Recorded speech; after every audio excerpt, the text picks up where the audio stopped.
Perfect. So I am going to go to week three.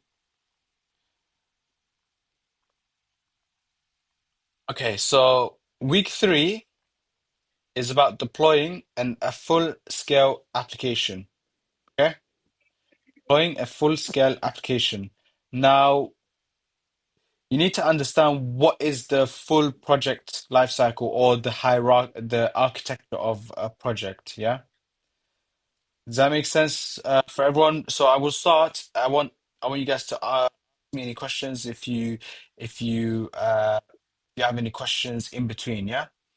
So what you've been doing up until now, or if you're still continuing to do week one or two, is you've built something that had a problem, right? The problem was either a big problem or a small problem. If your server died, for example, if you deployed an application and your server died at let's say 3 a.m. in the morning, then all the websites in that server, if you had one or many websites, it goes with it. So that's it. So customers will all see something, either 404 page not found or 503 server error or whatever error, or they might even see a blank page. And customers will start canceling their subscriptions, whatever, refunds. Then your boss will your manager will start to probably call you in the middle of the night. Hey Greg, you want to ask a question? Yeah, probably too early. Just wanted to ask if something happens at night, like you say, 3 a.m. Yeah. Yeah. Who's gonna fix that at that Oh, time? in the industry, when you get a road job, so there's something called on call. So there's a few things you need to understand. It depends on the period of time. So let's say, for example, you are working for a streaming company. Let's say Netflix, for example, or Amazon Prime, yeah? You're Yeah, in the streaming department. So you're the one taking care of the actual, the video playback, etc., yeah? Or the live streaming or whatever it may be, yeah? There's certain times where the streaming or the customers will be watching the most, right? So yeah, during, let's say, Christmas period, where it's a holiday season, everyone's at home. Usually at that time, people are probably watching a lot of shows, movies, right? So at that time, you the company would require you, let's say Netflix, they require a group of people, maybe one or more developers or cloud engineers, to be on call, which means you'll be put on a list where your phone number will be on there, and you'll be given a brief of how long the on call will be, probably 24 hours over a period of 3 weeks or something. And you just have to make sure you're available if any outages happen. Yeah. If any issues happen, you're the point of contact. And there's a rotation, obviously. You're not going to be the only person like for that whole period. There might be other engineers with you helping you out, but there's an on-call, yeah. And then if anything happens at a specific time, yes, you possibly probably would get contacted. So I have to be ready to work like 24 hours or something if it's a big problem. It doesn't necessarily mean you're working 24 hours. It just means that you need to be ready within that 24-hour period. So it might be Right. that the issue happens at like 10 p.m. at night, and then you get a call because the moment between the issue and when it's actually identified is not the same. So the issue if the issue happens at 10, doesn't mean that you'll be called at 10. It might be at 10:15 or 10:30 or something. Yeah, a For bit late. example, yeah, and then as soon as you get the call, you need to be ready to go and investigate the issue. So there's steps where you first investigate the issue, you reproduce it, see if it's an actual issue or not, or if it's just if it's something else. And it depends on the priority. So some issues might be not customer facing. It might be not directly affecting customers. Higher priority issues that are affecting customers, yes, you'll be it'll be more likely where you're contacted immediately and you need to be on the issue immediately. And if the fix has to be done immediately as well. Like at least within, let's say every company has a grace period, probably within at least 12 to 24 hours. Okay. Is that usually done from home? Yeah. Yeah, if you're required to come to the office to fix the issue, it might be an issue with the server or it could be something else. Like if you're working, I mean, yeah, so for cloud engineering, it should be fine. So you don't have to, because it's all on the cloud, right? You don't need to worry about being in the office. But yes, sometimes you are required to come to the office for certain roles. But for cloud engineering, usually like it's from home because you have your device at home. You can just connect to Yeah, connect to yeah. the platform immediately, debug it, go to SSH into it remotely, and just figure out from there. Usually. Okay. There's also a few things that companies do put in place to make sure there's less issues that arise. So, for example, there's two things called code freeze and change freeze. So, meaning if, for example, when's the holiday for Christmas? Around December time, right? Yeah. Okay, so let's say between September to November, during that time, all the features that were supposed to be put into the release or production at that time would be done at that time. And then after that, there would be something called a change freeze, meaning there's no more changes that would be pushed because that the change that is pushed between November to December, if there's any bugs, it's more likely to be in that period, and therefore there'll be a high chance They're of. trying to avoid that. Exactly. So, but you guys don't need to worry about it because you're not developers. This is for like the actual development when developing the application. So, but there are those things are in place to make sure there's less likelihood of some issues. Yeah. Yeah, yeah, yeah. All Okay. right. So, yeah, so up until now, you've just been looking at different areas of the architecture. So this issue of applications crashing quickly is what you're going to be focused on in week three, okay? And you're going to be putting it into a project, okay? All right. We're going to fix that, and it's going to be a permanent fix. So with this project, you're going to make sure the website that you deploy could survive an entire data center catching, let's say, a fire or something, and the customers would never ever know. Literally, that's what you're going to be doing, yeah? If a data center catches fire, the customer will never know. Need a And backup. there's basically it's called failsafe, and I'm gonna be writing it on the board here. This is a this is the difference, by the way, between a portfolio project and what a real engineer does. This is the difference, yeah? So try to pay attention as to what I'm gonna be talking about here. Let me refresh quickly.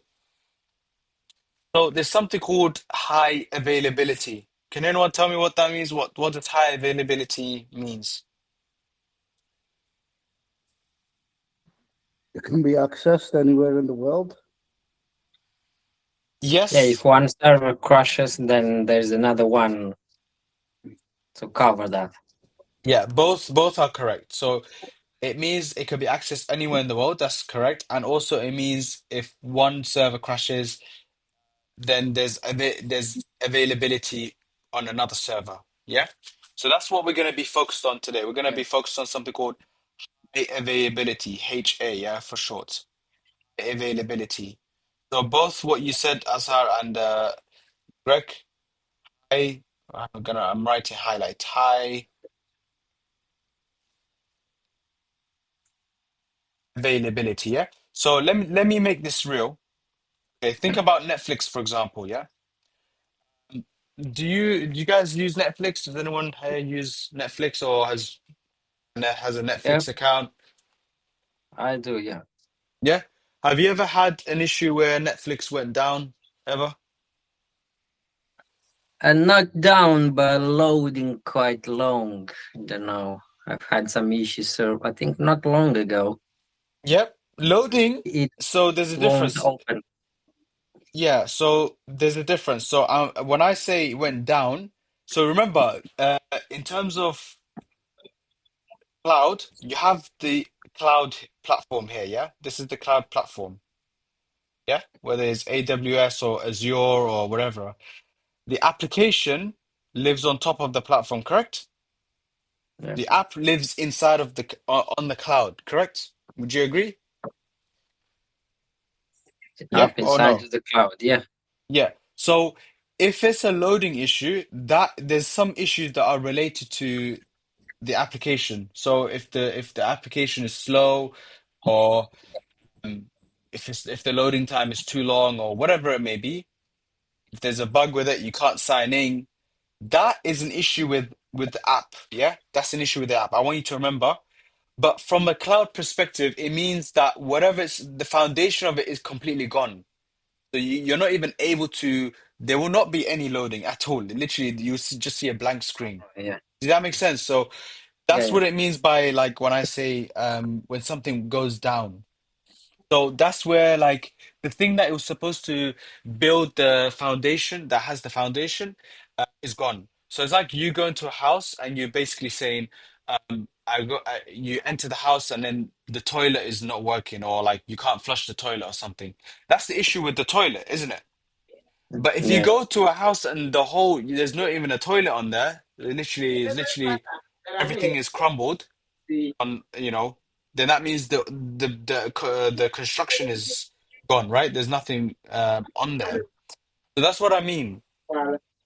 Now, think about it. How many servers does Netflix have? Probably thousands, right? Probably hundreds of thousands, yeah? And you have like hard drives on there that fail every single day, yeah, on their data center, probably, because not all of them can survive, right? That high availability. Remember what you were saying, Asa? High availability, you have like so many regions, so many customers to take care of. Yeah. So every single day, something is failing. That's guaranteed. Power supply would fail, network cables get unplugged by accident, for example, things will break. Yeah. But the service itself stays alive. Like nothing on the customer side actually ever breaks. Why is that? Because it was engineered. So if one thing breaks, yeah, it doesn't affect all the other like thousands of servers, yeah? Does that make sense? Yeah. Yeah. Of course. So I'm gonna draw something quickly. Yeah, so basically I'm gonna draw this is the internet, yeah? And the internet, for example, is connected to an EC2, yeah? So imagine this is what you have one server here, one disk, let's say one server, one disk, one network cable.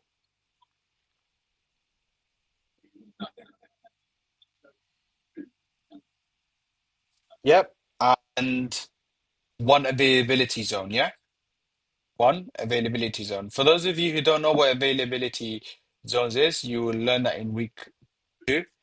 An availability zone just basically means a data center which has server, but from a different region. So, and you have multiple regions, yeah? So you might have availability zone in UK region, and you might have one in Europe, for example, one in the US. Yeah. Okay. This EC2 I think is there are connect. three of them. I Sorry. think there are three availability zones in total. Yeah. Or four. No, this one there's only one. I'm No, I giving you a mean scenario. from Amazon. Yeah. Yeah. I'm giving you a scenario where I have the internet and I have just this information. One server, one disk, one network cable, and one availability zone. That EC2 is connected to a database. Yeah. The database holds probably, let's say, I want to say 50K customers, 50K users, for example. Yeah. So, can anyone tell me what is the issue that can arise from this? There's no backup. There's no backup. Okay. Anything else?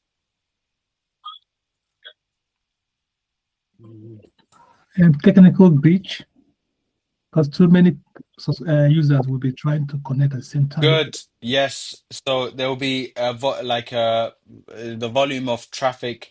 If that potentially increases, maybe it can handle the one server can handle 50K. Maybe if it doubles within a year, then it could be an issue. Yes, that is another issue. So the storage But is another problem. that might be elastic. I mean, automatically to increase. You know. Yep. I want you to focus on this one thing here. One, one, one, one. So all of this have something called a single point of failure. Does anyone know what that means? Single point of failure. It could fail at any one point. That's the whole idea. So it can literally any of them would fail. Because remember, they're all connected, right? So if you have a network cable, um, how would data travel? Does that make sense? So Oh, that so would if fit. something fails, Yes, all the system stops. Yeah.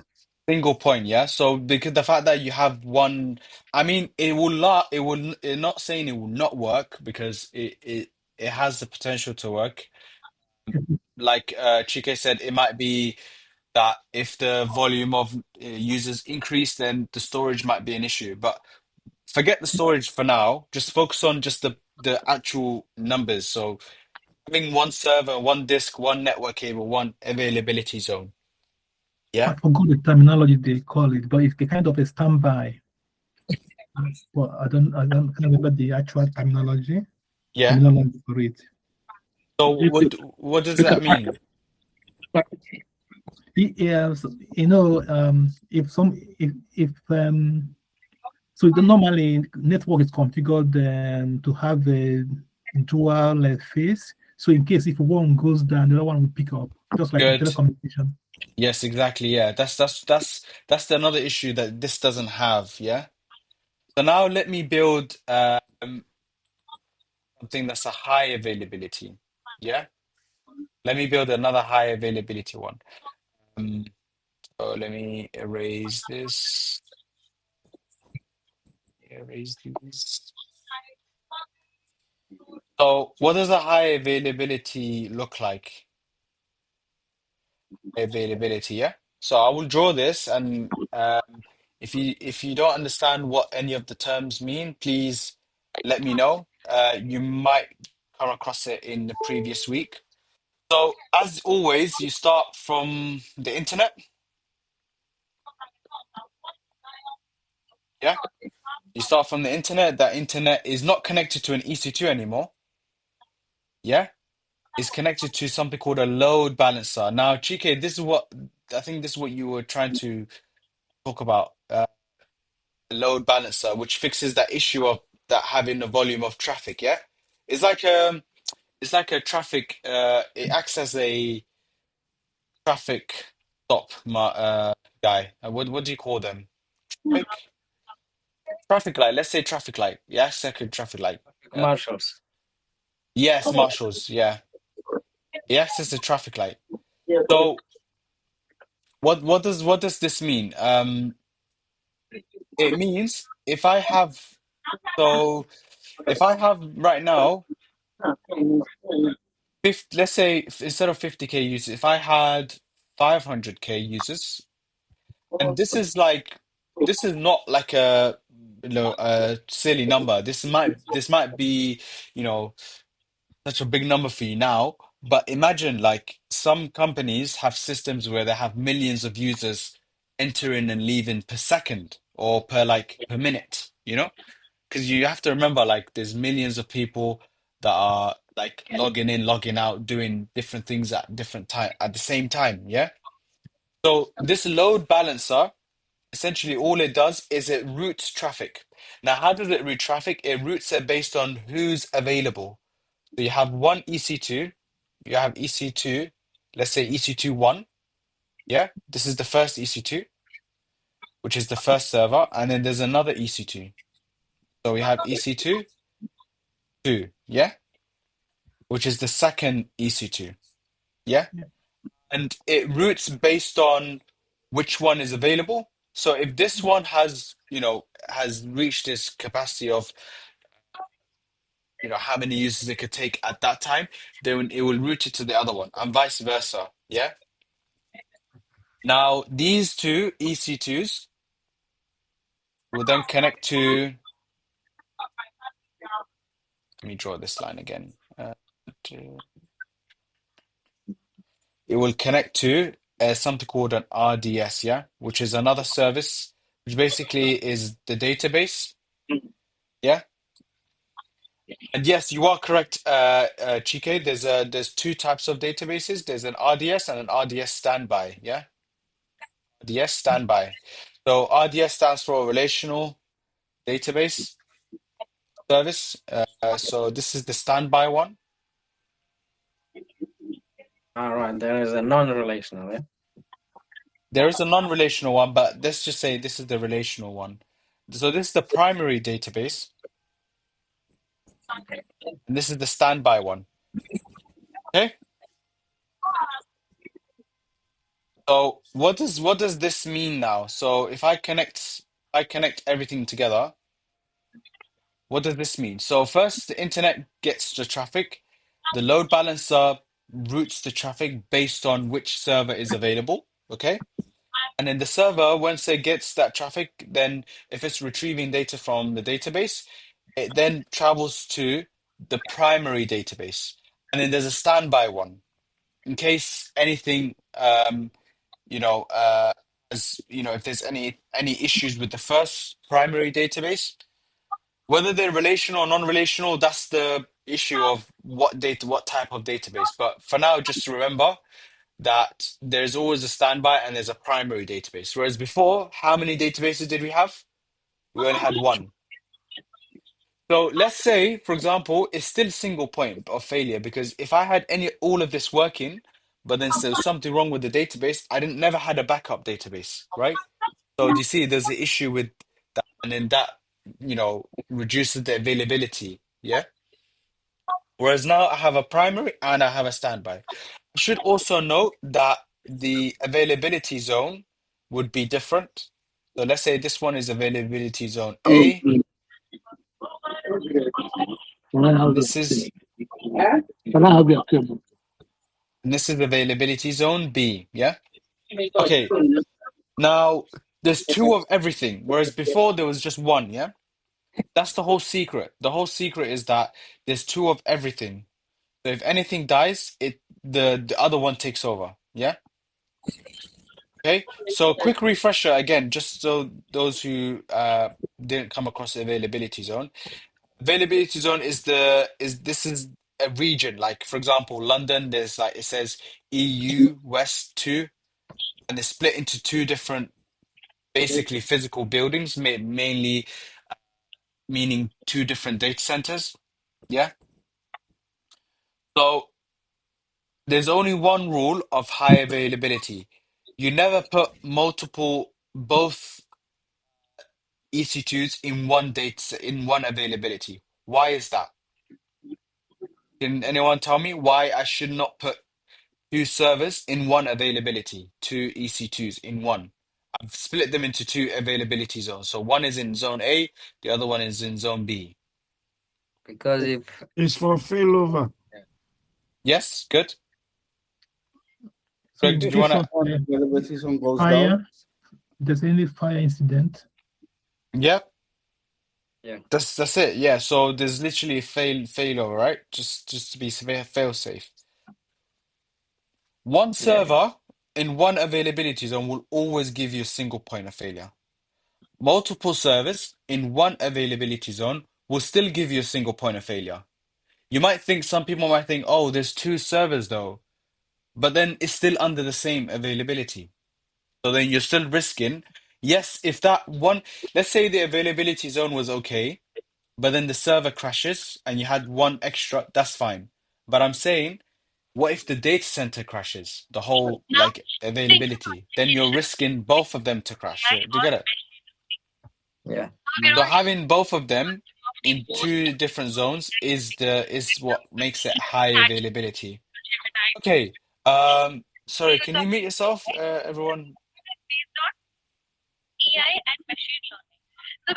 Augustus, can you mute yourself, please? Thank you.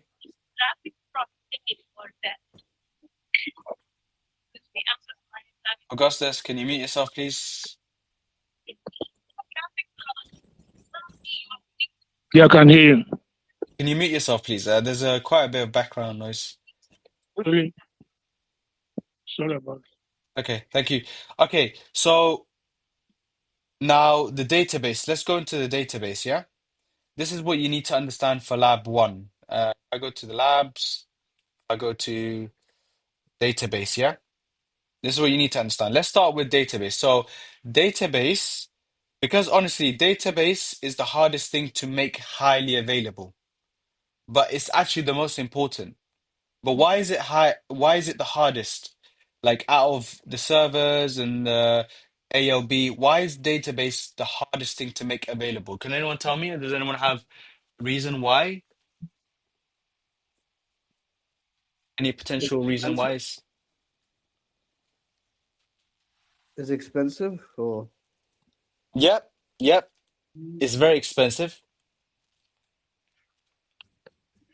So Any it other has to be reason? available all the time.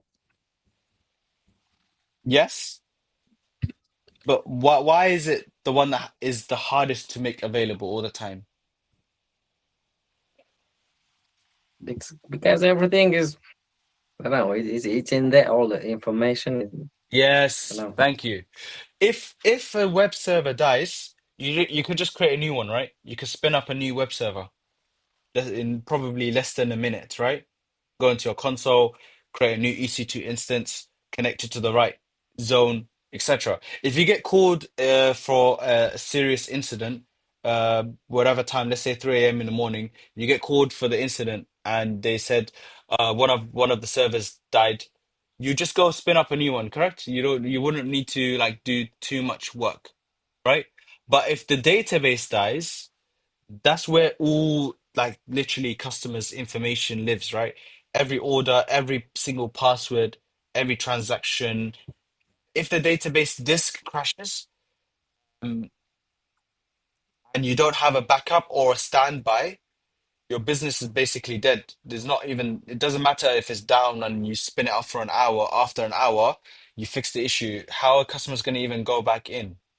Companies literally, there's companies that have gone bankrupt, like one database issue. Yeah, So it's yeah. a major problem. It's a big issue, yeah. And as a cloud engineer, you have to make sure like you have that, like that fail safe, for specifically for the database, yeah. And you take Is that this more, where yeah. is this where the GitHub comes handy? In what way? Like saving the database on GitHub? No, you don't save the database on GitHub. You save it on another service. The Uh, database doesn't live on GitHub. The actual application code lives in GitHub. It's a risky just the thing. code. Yeah, so the app code lives in GitHub. It's actually risky to have database in the actual on GitHub. Online somewhere, yeah? Yeah. but how come it's causes such a big problem? How come it's so hard to fix?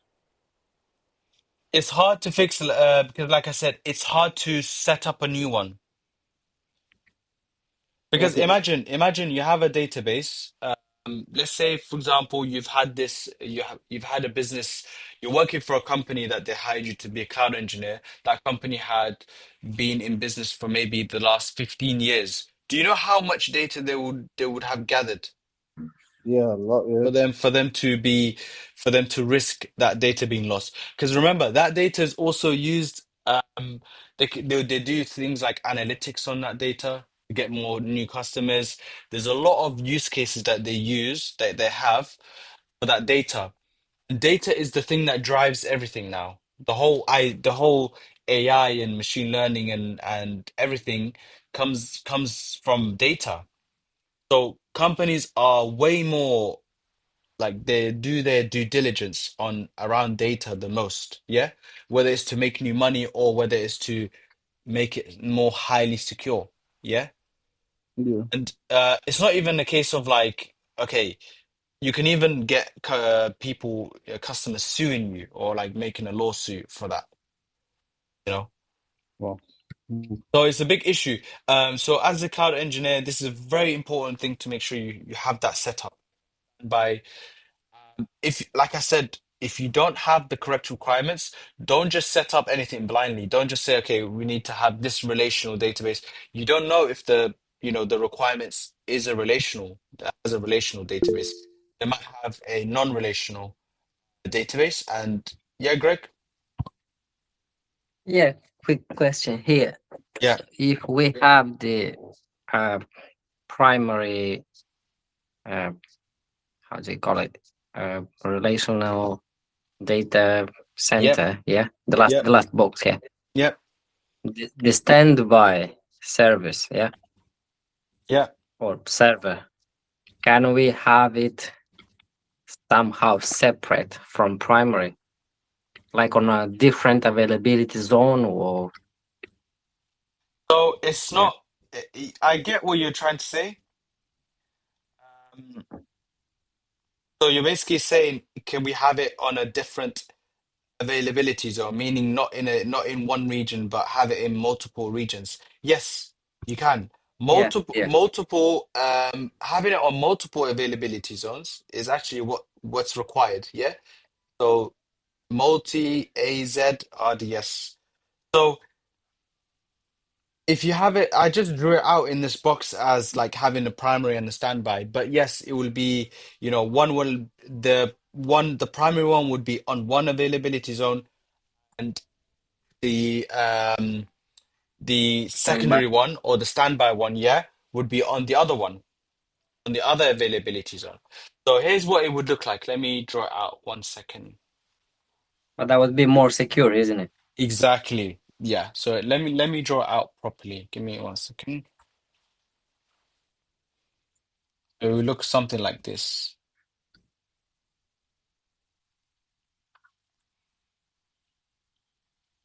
It will be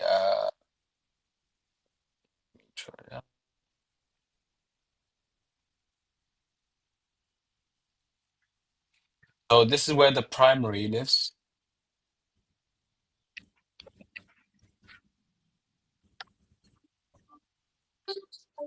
Remember, they have to be in sync with the secondary.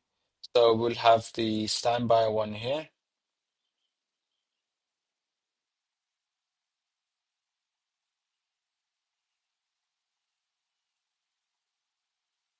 And yes, so this one will be in one availability zone, let's say AZA,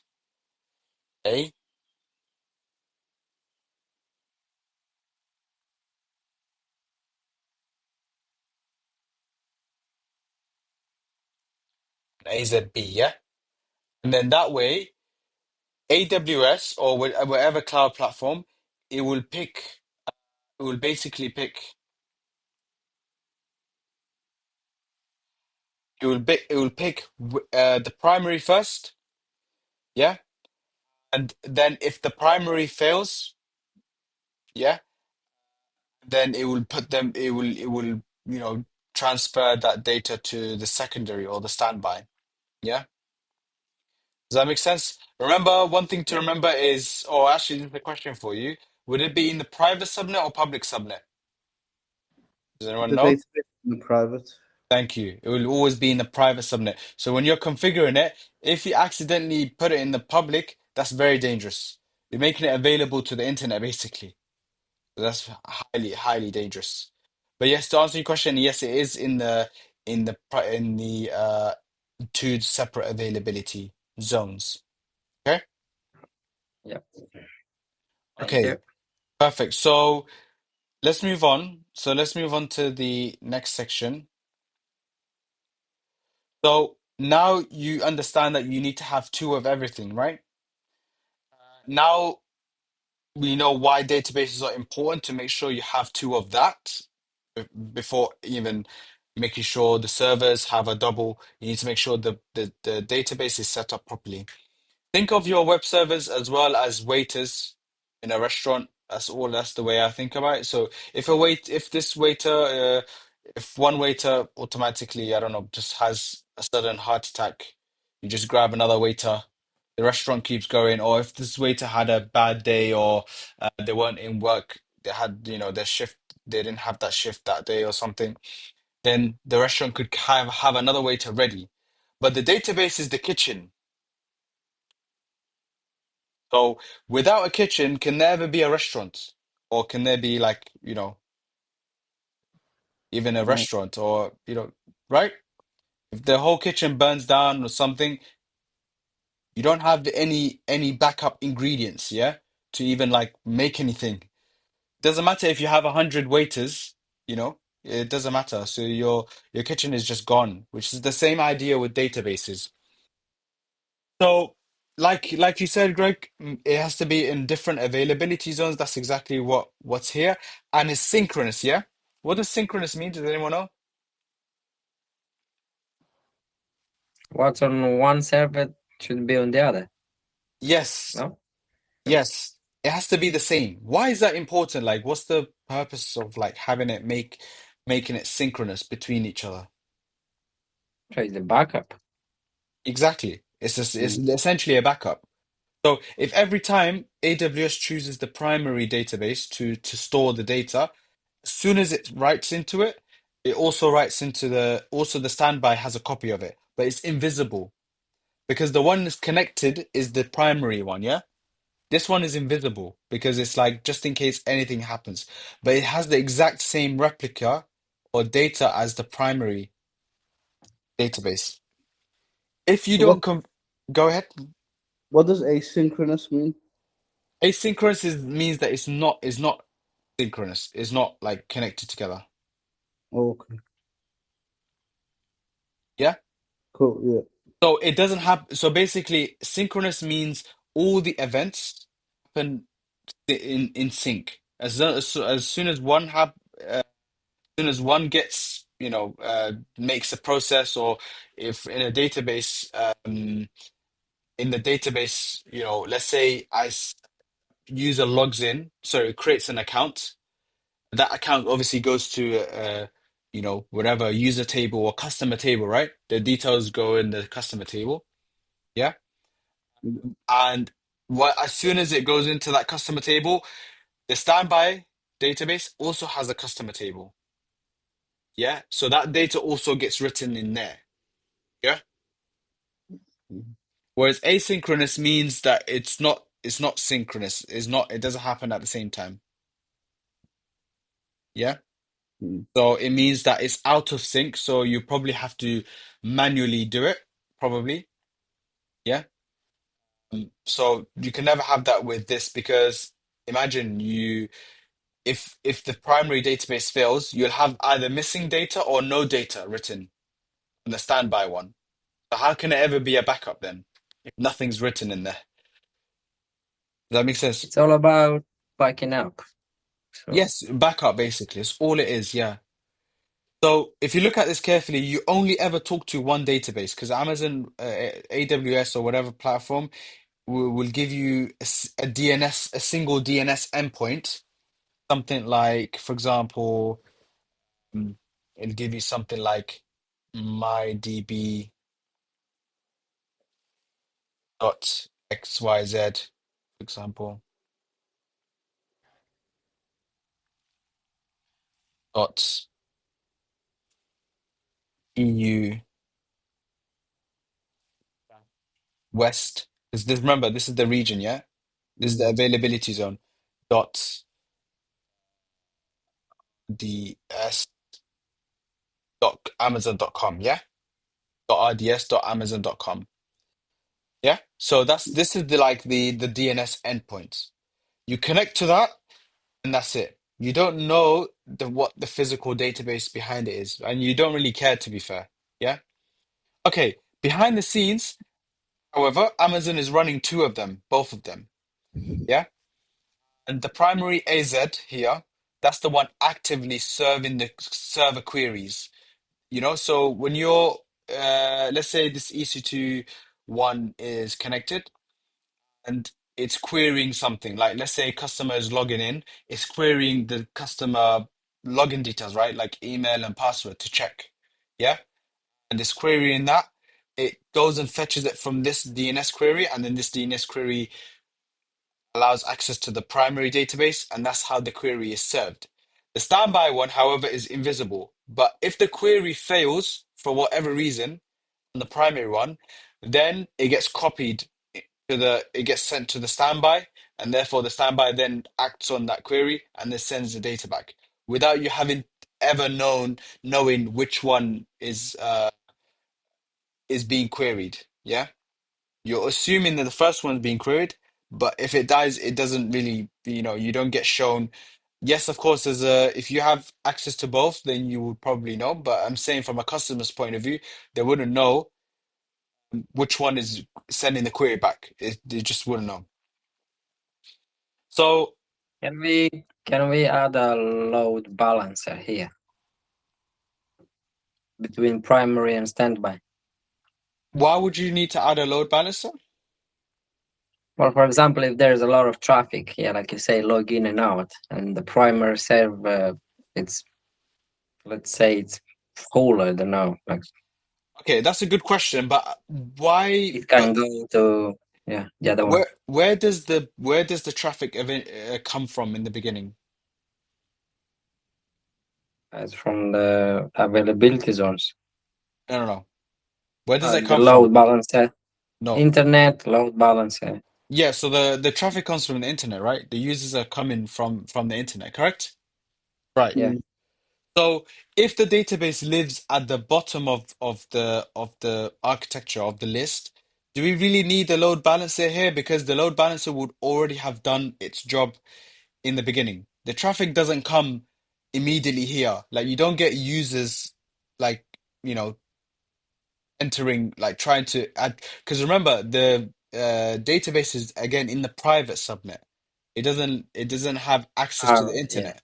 You get it? yeah, So traffic will never come even as not far public. to the Yeah. database. Yeah. It will only come from the public subnet. And the public subnet, only the EC2s are connected. Does everyone understand this point, by the way? Is it Yeah, clear yeah, for yeah. Yeah. everyone? So load balance, there's no need for a load. I get what you're trying to say, but there's no need for a load balancer because you wouldn't need to worry about direct. If there's a lot of queries, then potentially there is you could add, a load balancer here, but there's no need for it. Um, It can handle it. yeah, it can handle it. So if you have like, for example, let's say um, multiple queries, yeah, Yeah, all of them would go to the same endpoint. So, for example, the primary database will handle 100% of the queries. Yeah. And also it all gets right. written to the standby one, as in it gets a copy. Yeah. Yeah, Um, but that's already the load balancer. I don't know how if that makes sense. So you already have like if for example there's too many queries given to the primary database because it already is in sync with the standby, the backup one, and every query comes, it already writes the standby one already gets a copy of it. If for whatever reason it fails because it can't handle that many queries in one go, then the standby one would already have executed. It would be ready to execute the queries and send the result back. Does that make sense? yeah. So we don't So need a load balancer. you So don't yeah, really need a load balancer because they're synced. The only issue yeah, here is the reason why you need a load balancer is because they're not in sync. Because yeah, these two are two different servers, right? You have to create them Yeah. separately. So yes, you do need a load balancer. Again, if they were in sync, then yes, you would probably not need a load balancer. So to answer your question, you don't need a load balancer here. Yeah, it Yeah. feels a little bit wasteful if you have a load balancer here when you know already that they're sync. Yeah. So there is consistency, a level of consistency here. All right. Yeah. Yeah. Yeah, because So the primary by the standby, yeah, so you don't need that load balancer because yeah, like you say, if there were something to happen to primary, standby will pick up straight away. exactly, yeah. Does that make sense for everyone? Yeah. Anyone else Yeah. have any questions? No? Okay. So let me do a quick refresher, okay? Why the database is in the private. Okay, so I'm just gonna draw here. So you have the internet, right? This is very important for you to understand, by the way. So the internet is public, right? It's public to everyone. And it's also something called untrusted. Does anyone know what that means? Untrusted. Yeah, it's like it's not secure Not secure. or something. Yes. Yeah. Greg, could you do me a favor because you attended the lab or sorry, the session about the NAT gateway and Bastion? Could you give a reminder for everyone else what NAT gateway and Bastion was? Do you remember? Yeah, the nut and bastion is basically like a one-way system used for accessing the private data centers or services, like Right, servers. Yeah. private servers, yeah. So for Yeah. everyone else, NAT gateway, what does it stand for? Greg, do you remember? Nut. The first one is network. I'll give you that clue. And network. Forgot. Network. Does anyone know what NAT gateway is? Network access Network. tables. Network address Trans- transport or something. translation, yeah? Translation. Yeah, Translation, yeah. yes. So basically a NAT gateway is essentially a one-way road. So what that means is you have everyone here has driven before, right? Or as you know what everyone knows what one-way road is. Yeah. So you Yeah. see you have your cloud engineer and your the private subnet is where your database lives but obviously you need to have access to the private subnet right? Because you're the engineer, right? Yeah. Yeah. But how do you get access to the private subnet if it lives in the database only lives here and you're not allowed to have access to it? It doesn't have any public IP, yeah? It has no public IP. Whereas the EC2, remember, it has a public IP address.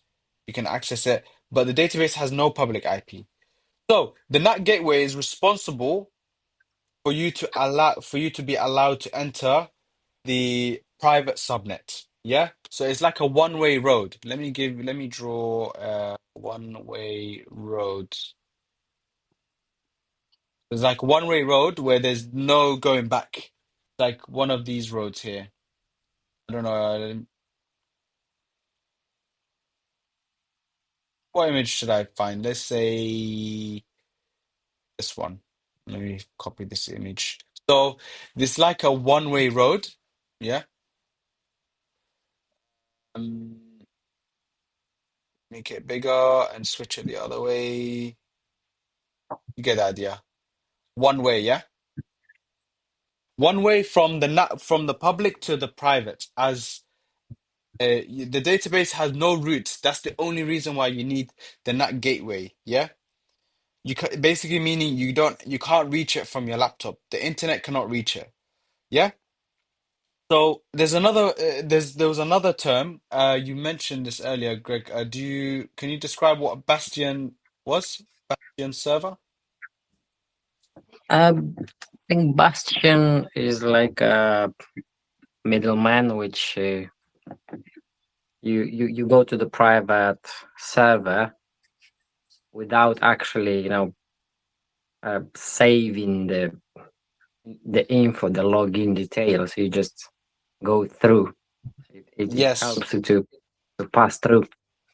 Yes, it's like a middleman. So I want you to remember, just a quick reminder for everyone. So this is you, right? Okay. When you're trying to enter your server, you have to go through something called a SSH. You have to use SSH, yeah, which is secure shell. Sure, most of you have seen that. Yeah? Yeah. Okay. That SSH, there's another host living in between the SSH, which is called the Bastion server or Bastion host. Yeah?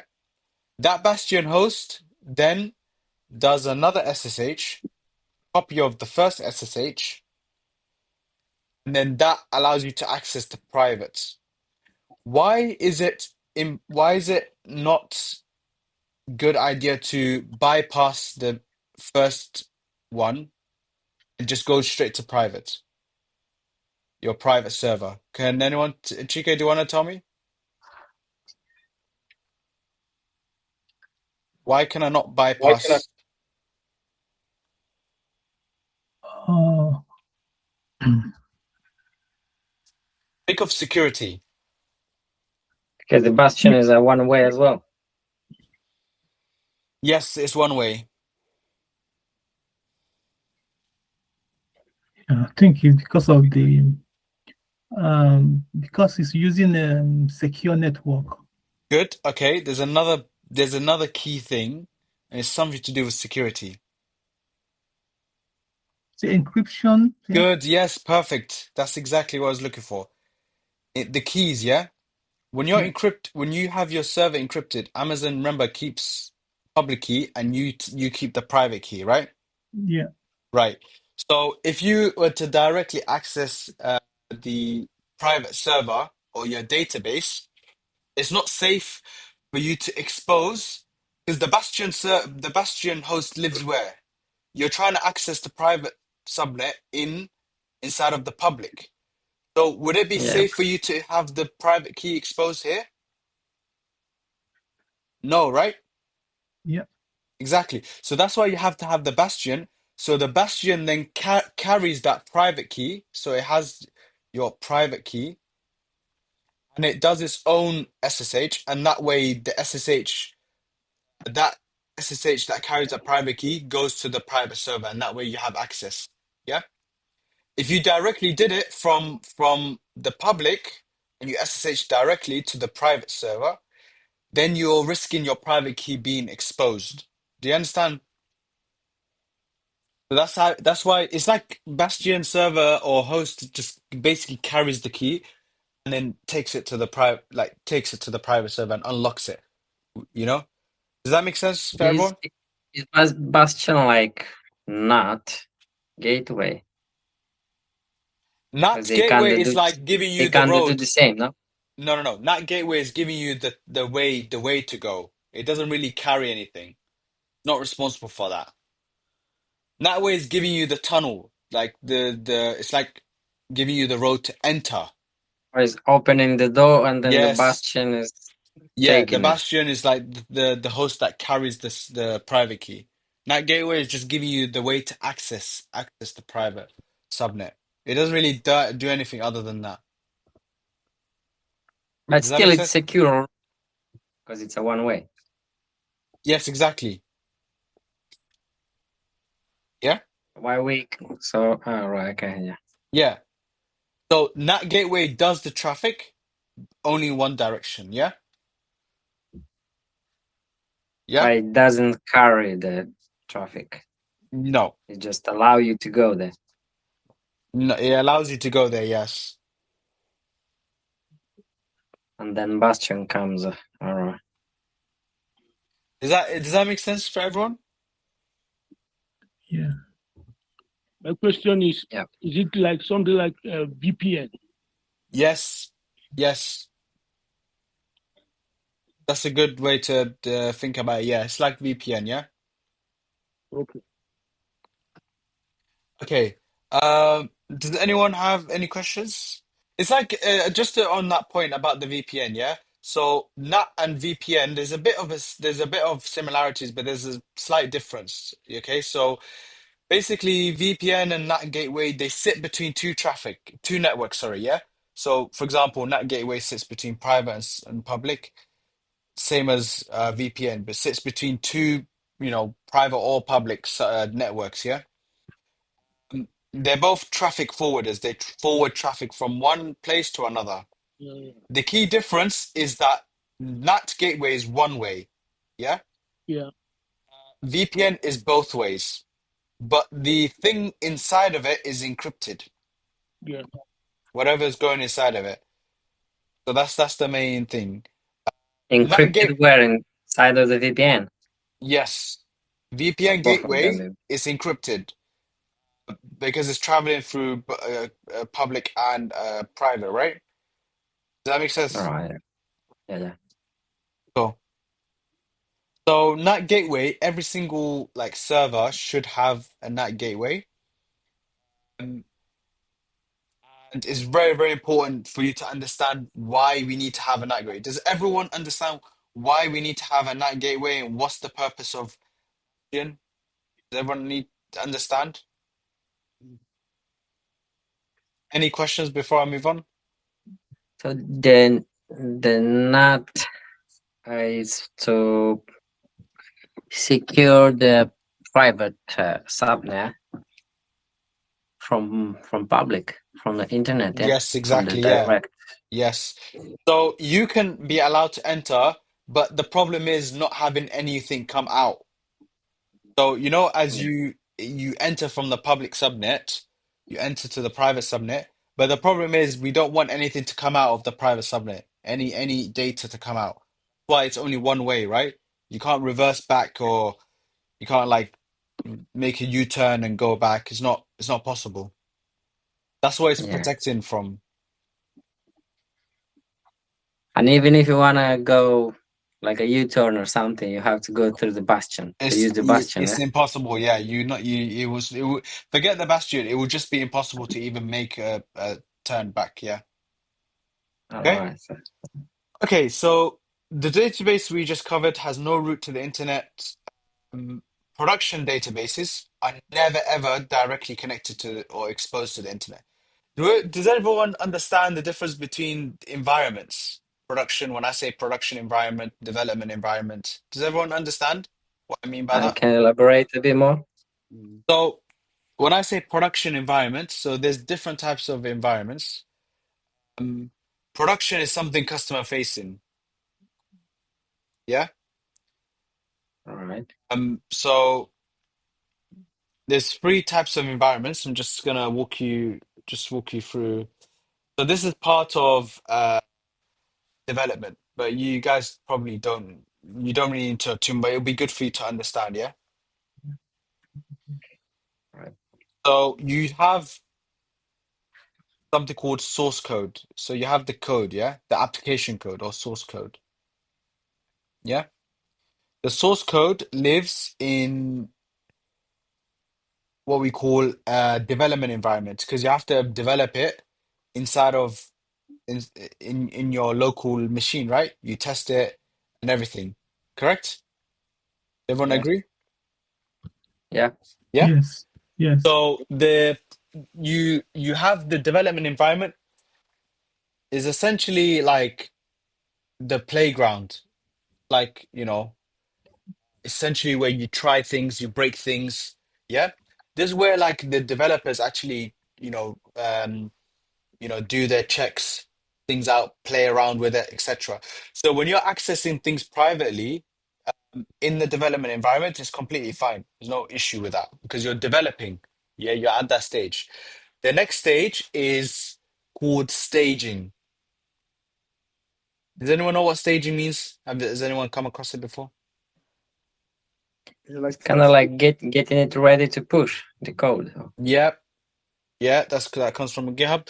Did anyone say anything else? I heard someone says it. Is it testing the actual live application? Yeah, See it's what? basically yeah, it's kind of like a rehearsal. You know when you do a rehearsal, you do like one final check. Oh yeah, you're right. This is like the testing part. So this is like where the QA is done, you know, things get tested. Then there's the production stage, or prod, yeah? Can anyone tell me what prod means? It's production, but I thought there should be a UAT section. UAT. Can you Yeah, I describe think what UAT, that means? the UAT is just like a staging area where the kind of a draft Yeah, where that's the yeah yeah, business. that's inside of staging, yeah. So Yeah, UAT it stands for user acceptance testing. It could yeah, be uh it's a very weird one because sometimes it might be inside of staging or sometimes it could be its own stage. yeah. Uh so it really depends. UAT could be like in the middle. So basically for those of you who don't know what UAT is, it's user User acceptance yeah, test. user acceptance testing. So this is the environment where um developers don't test it, QAs don't test it, actual users test it. Yeah, people who are actually going to be using the application, yeah, test this. And they basically it confirms the question, does this do what we asked for it? So if you're building like a e-commerce site and you in the user testing stage, users are saying, you know, I can't check out something, add anything to my basket, then it defeats the purpose of the application.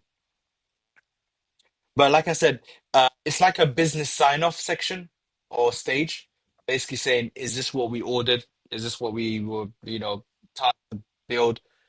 Um, Prod is where the real customers actually build, That's a use, yeah? live Yeah, produce live. live. Yeah, this is where the live application. So whenever I say prod, you guys as cloud engineers will most likely be building with the prod, yeah? So you're like as cloud engineers, so this is where you will sit. You're not dealing with any of this before. Why? Because you're not involved in any of these stages. You're not a developer, you're not a tester. You get it? You don't need to worry about it. You're only dealing with the production environment because that's where the platform, the cloud platform, that's where it will always host, right? It's not going to host the development version, is it? Makes no sense. It will only host the production application or version. Is that clear for everyone? Yeah, yeah. Mm. Clear Cool. now. Okay, any questions before I move on? We nearly finished the first part. There's still one more part to do, but we'll do Uh, that on Thursday. So I just wanted to cover one more part and then we'll stop there. But does anyone have any questions so far before I move on? I don't. No, no. Okay, so as a quick reminder, we talked about NAT gateway, then we talked about Bastion server, why those are important. Yeah. And we talked about what's the importance of having the database in the specific private subnet. Okay. Okay. So the next thing I want to talk about is parameters. Yeah. All right. So it's specifically parameter store. Yeah. So has anyone heard of that term before? Yeah. Parameters. Yes. What is Uh, Parameters. I've heard it parameter in store? mass, Sorry? perimeter. Parameter In store. What does parameter store mean? Does anyone know what that means? The Well, you, size of a store. You mean, moving Parameter around. store. you can store repeatable code, so you can store sensitive things as well. Like Good. that's Yes. Sensitive is all I wanted to hear. Okay? Okay. Has anyone ever set up a database before or tried to set up a database? No. Okay, if you haven't, then usually when you create a database, that database has a password. This. So parameter store is like see it like a vault. Does anyone know what vault means? No. Secure area. Has anyone do you ever seen what a vault looks like? Vault. Bank. Vault. Like this kind of thing. Yeah. Oh, Well, all bank. right. Yeah. This is what a vault is. What's the purpose of a vault? Keep Security. the gold in there. Strong room. But Strong what in room. there? Strong room or safe. Sorry, I couldn't hear you. What did you say? Was that Augustus? Yeah, safe or strong room. Sorry, I didn't hear what you said. That is strong room. Yes, yes. So if I had, for example,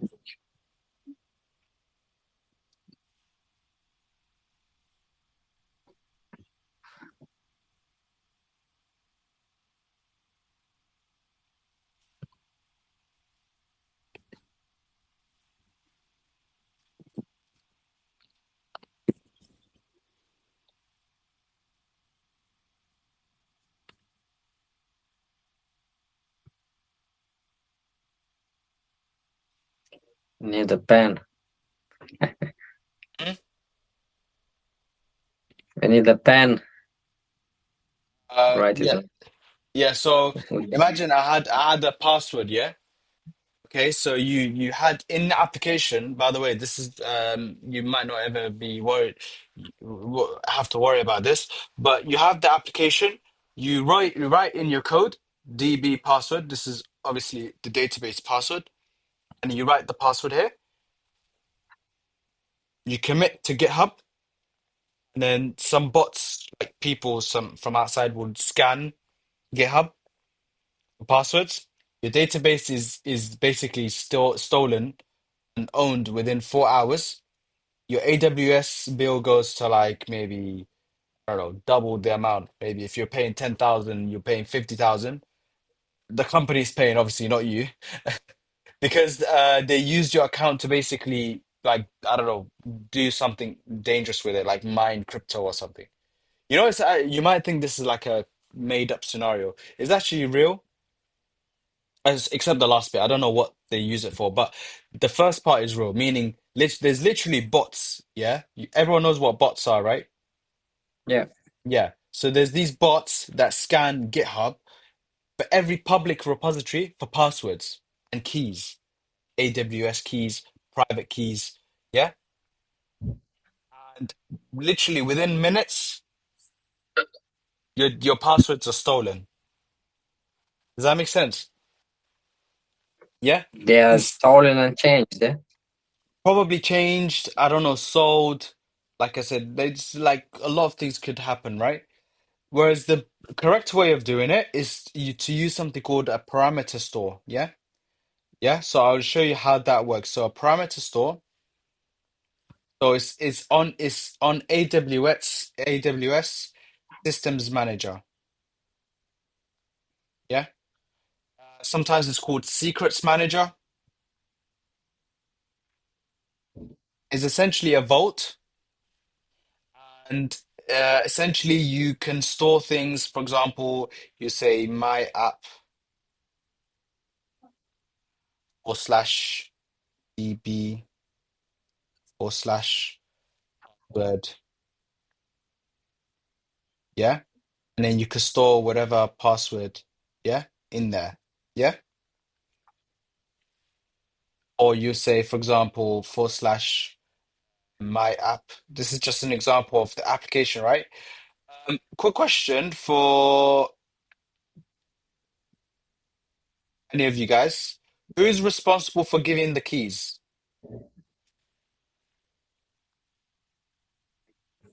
Giving the keys to whom? Oh, who's responsible for storing the keys?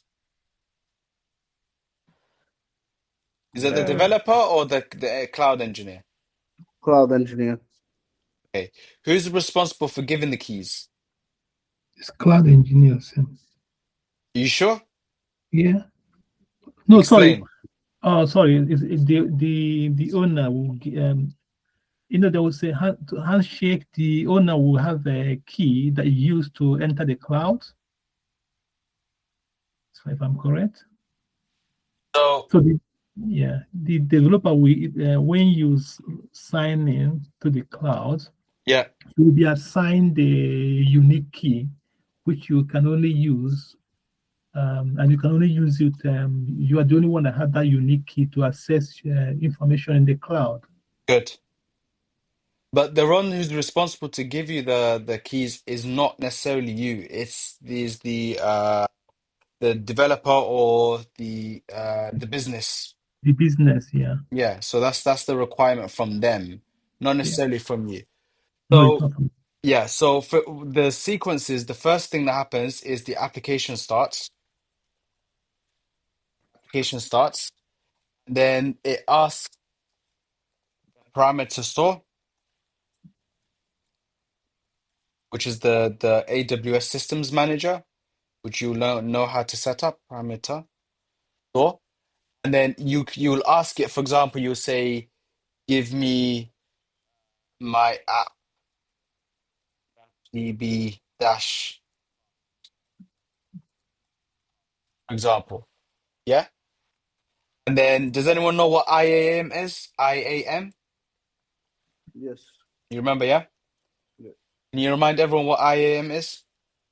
just for the admin. Documents. Does anyone remember what IAM is?